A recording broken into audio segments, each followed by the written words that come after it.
I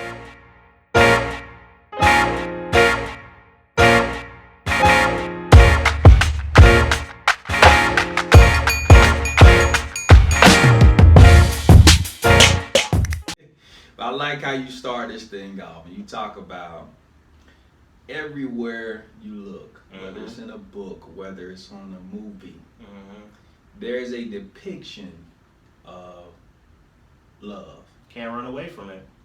Everybody wants it, man. Everybody wants it. We all want to be loved, and I think that desire just sits inside of us, man. It's almost innate. We need that. Yeah. We need but we need a strong love because movies will depict a perfect love. Yeah.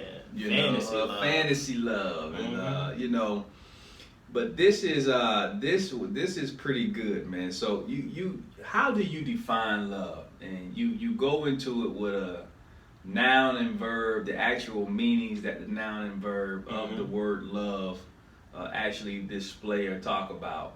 And so let me remind you of what you wrote in the book. I appreciate looking out for me, man. Looking out. As a noun, love is strong affection for another arising out of kinship or personal ties.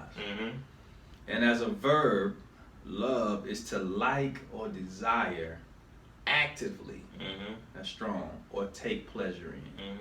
So let's kind of move into this noun phase of love, having a strong affection for someone, or this like you explained, this kinship or this personal tie. Where does that take you, man? What are you trying to do? What are you trying to convey in that statement?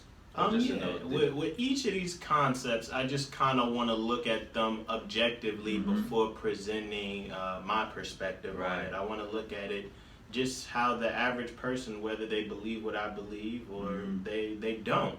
And so love is, again, a universal concept that anybody can comprehend. And like you said, I don't care who you are, you desire it in some form of fashion. Whoever you are, you desire love in whatever capacity. And so just taking it, just the dictionary definition, and I just literally went to the dictionary and just said, hey, what is love? And it gave me noun and verb. And so I think when it gave the noun, and this is a good thing because I don't want to pit them against each other.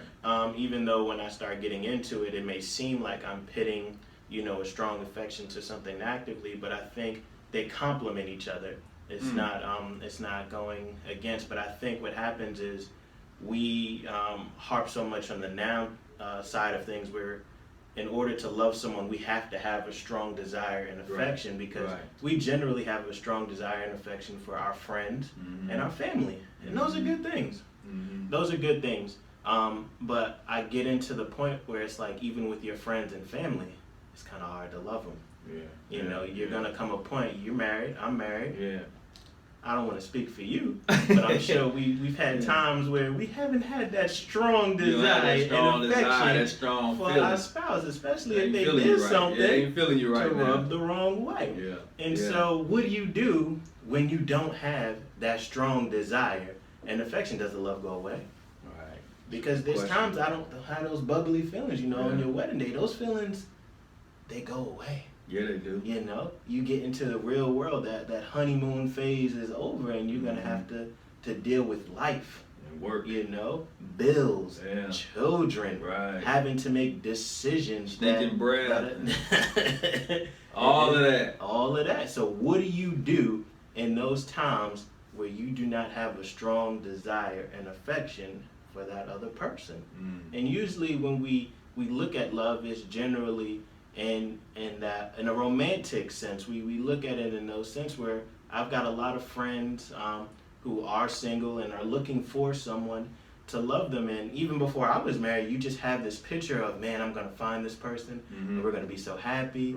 And we typically view love as, what can this person do for me?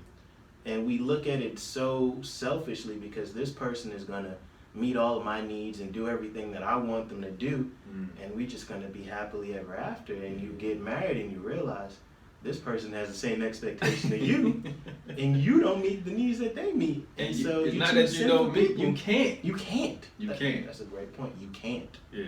You can't. I know you want to. Yeah. You probably desire to. Yeah, but you literally can't.